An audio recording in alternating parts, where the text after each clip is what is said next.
The secret to writing a successful musical has always been something of a mystery. Cult shows can rise to the top, just as mainstream blockbusters can fail to live up to their hype. But the story behind the multi-award-winning hit, Jerry Springer the Opera, is far more unconventional than most. I used to do a double act on the comedy circuit, and Stu would sort of, we'd do the bill sometimes with him, you know, share the bill, he'd be doing comparing. The idea was that people could do any comedy as long as it wasn't stand-up. And Richard Thomas used to do these things with an opera singer, Laurie Luxemburg. And I think that's sort of where a lot of his ideas of abuse over beautiful music kind of started. And we did a sort of a version of that for BBC Two called Attention Scum. And that featured a lot of little kind of 5-second, 8-second opera gags. Ask not for whom the bell tolls. Ask not for whom the bell tolls. Just open the fucking door and let me in. One person who was working closely with Richard Thomas at this time was Tom Morris, artistic director at Battersea Arts Centre. Richard said, well, I've been watching a lot of the Jerry Springer Show recently. Been watching it rather more than's good for me, and I've decided that it's a good subject for an opera. It just struck me, look at all these people screaming at each other, you can't understand a word they're saying, they're all different ages, sizes, shapes, it's so over the top. You've got an audience screaming at them. It's actually incredibly operatic. It's a very simple idea. It's the simplest idea you could ever imagine. In a way, all that opera offers is a way to see what happens to characters when they're taken to such a degree of pain that there's almost nothing that they could do except sing. I don't give a fuck no more if people think I am a whore. I just wanna dance. Oh, I just wanna dance. I went down to Battersea to see what Richard said was how to write an opera about Jerry Springer. I had no idea what to expect.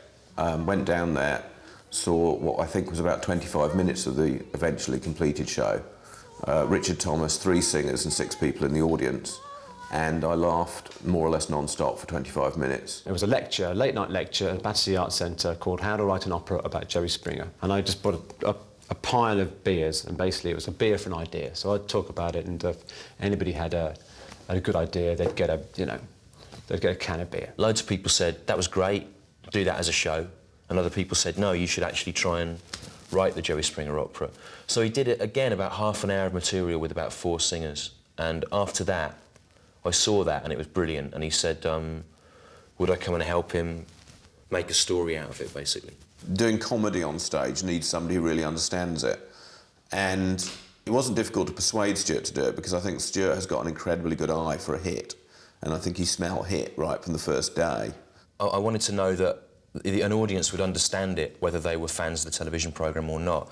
And I felt like Richard brought this massive knowledge of Jerry Springer to it, whereas what I brought was ignorance. Ignorance of opera, ignorance of music theatre, and ignorance of the Jerry Springer Show.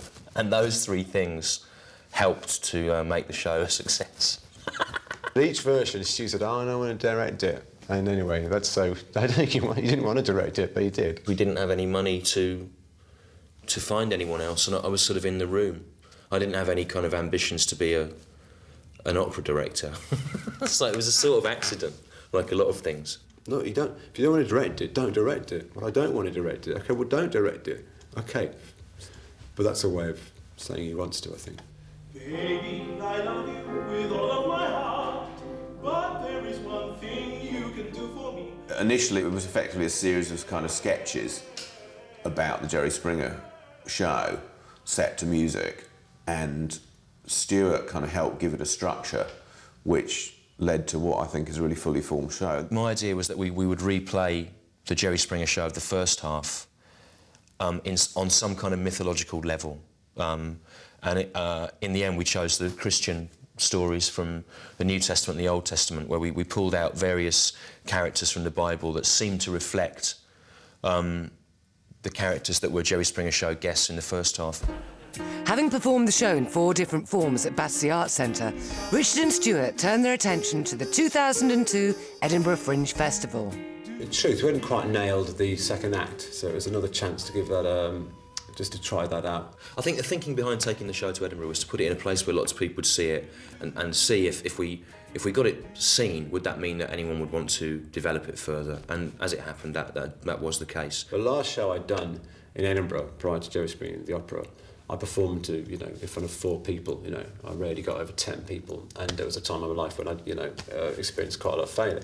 And what was great about Jerry Springer the opera was day 1 we had about 80 people, day 2 750. Because I tell you, when you've done a few shows where you've just had 3 people in, there's nothing more heavenly than a sight of a long queue. Oh God! So that was a great moment. I loved that. I got pictures of it. God, I'm so sad. 3 weeks into its Edinburgh run, the show received a visit from a very special guest. We didn't know for sure whether he was going to be here. And about 2 minutes before performance, we heard all this cheering from the audience, and we knew it could be nothing else.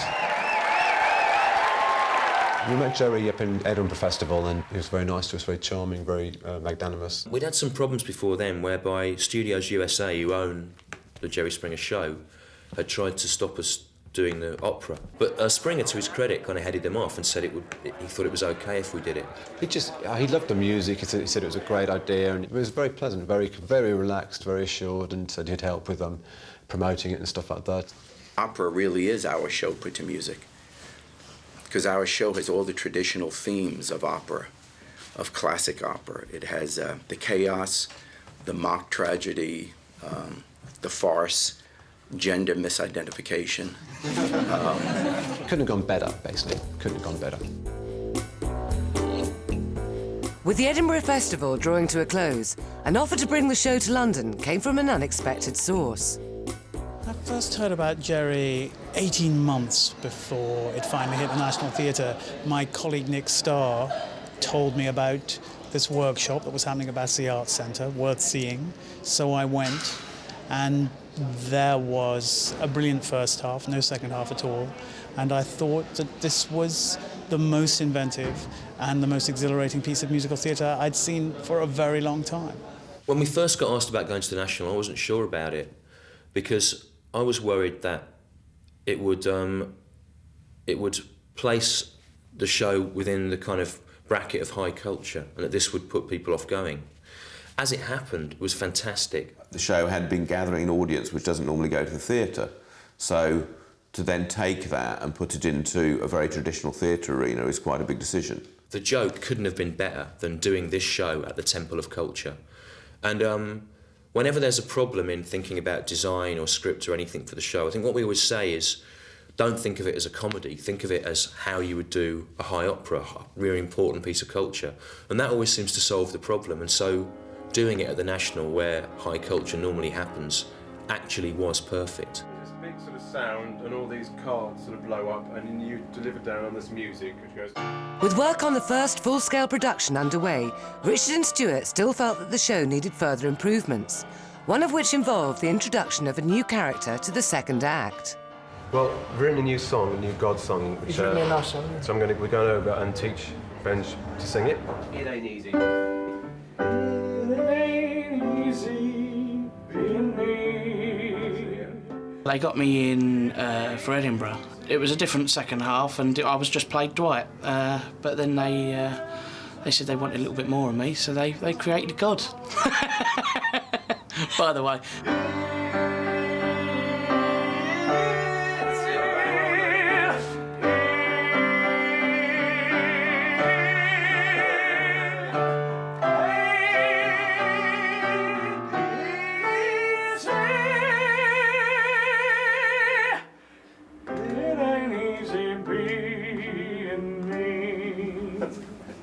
That'd be fun. It's quite lovely. Lovely tune. We did reach a problem though, where we needed a dramatic end to the show. We needed some kind of climax, and it wasn't until we got to the National Theatre and there actually was money to pull Jerry Springer up in the air in a kind of gibbet with fire and smoke coming up at him that we could really achieve that. Everything else we'd managed to do musically. Even at the first workshop, the first half of the show was recognisably what it is now. It was on a much smaller scale, but it was extraordinarily accomplished. This is my When we first did Jerry Springer the Opera, it was like kind of infant school play where all the props and costumes were borrowed and it was very much suggested. Now we've got a cast of 33, a band of 8 and a massive set and stage. And actually, it works better. Initially, at the very low level, the suggestion of what you wanted it to be was really great. But now it's fully realised, and for the joke to work of Jerry Springer the Opera, it has to be as epic as an English National Opera production of Wagner, and it does feel like that now.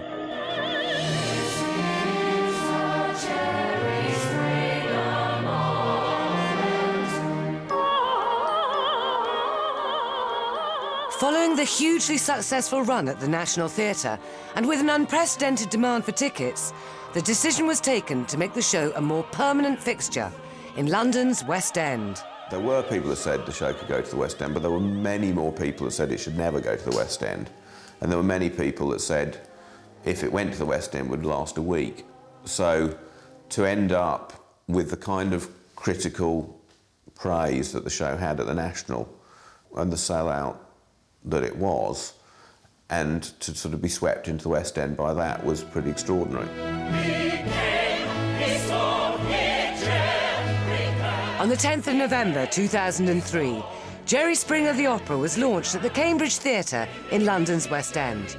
The star-studded audience responded to the opening night's performance with an overwhelming 10-minute standing ovation. I think actually it was always meant to be an opera. I don't know why Jerry didn't do this himself. You know, that's genius. Yeah, it's amazing. I think it's really good. Maybe we could all benefit from going to see Jerry Springer. I think it's a great show. People obviously love it. It is such, I mean, take me out of it. It's just a phenomenal opera. I was amazed to see how the crowd was responding. There was a perceived sort of crisis in music theatre. Critics were saying, where's the new kind of shows coming from? Where's music theatre material that addresses contemporary concerns and isn't necessarily drawn from the existing songbook of a 1970s rock band? You know, where's the new stuff? And I think, without setting out to answer that question, it seemed like Jerry Springer the Opera was an answer.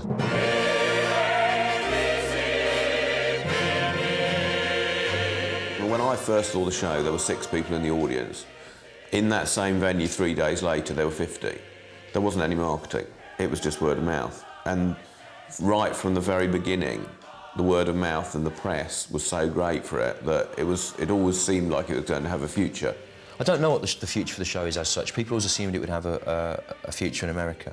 We hope the show will continue in the West End, and the intention is to take the show on tour in the UK at the end of the year.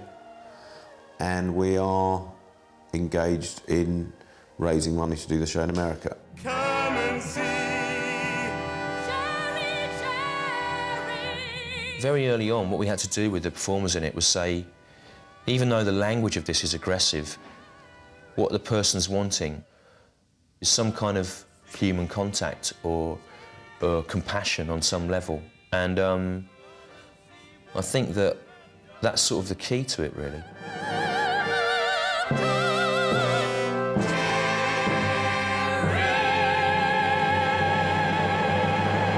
I think if people take one thing away from the show, it should be that they should just get over themselves and stop making such a fuss about things. I'm an old-school writer, I think, in many ways, and I like a crowd, an audience, to have a good time. The sound of laughter to my ears is very, very joyful. I think you come out of it feeling, ideally, moved and uplifted on some level. That's a good thing about musicals and operas is you can have your cake and eat it. You can have laughs, laughter, tears, the whole lot. So if you bit of all of that, then I'm happy.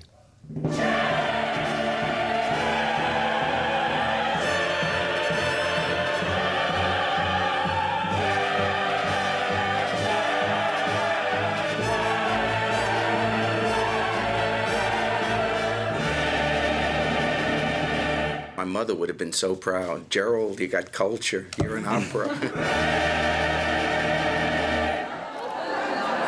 I'm sorry.